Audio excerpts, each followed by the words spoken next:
జన్ అభియాన్ కార్యక్రమానికి ఈరోజు Mancherial PCC chief వచ్చిన పరిస్థితి. మనతో పాటు మహేష్ గారు ఉన్నారు, మాట్లాడేద్దాం. అన్న ఏంటన్నా ఇది ముఖ్య ఉద్దేశం? పార్టీ బలోపేతం కావాలి.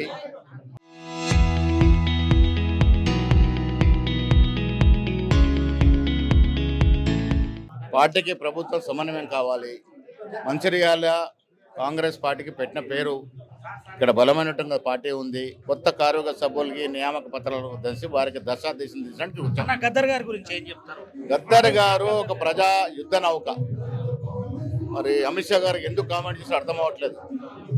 వారి సిద్ధాంతాలకి లోబడిన వాళ్ళే లీడర్లు. వాళ్ళకి ప్రజాస్వామ్యంలో ఎవరి అభిప్రాయాలు వారికి ఉంటాయి. గద్దర్ మార్గం వేరు. గద్దర్ చేసిన కూడా ప్రజాసేవనే. ప్రజల కోసం నిత్యం త్యాగం చేశారు. వారు గౌరవించుకోవాల్సింది పోయి వారి గురించి కామెంట్ చేయడం మంచిది కాదు. ఉమ్మడి ఆదిలాబాద్ జిల్లాలోని కాంగ్రెస్ కార్యకర్తలకు మీరు ఏం చెప్తారు?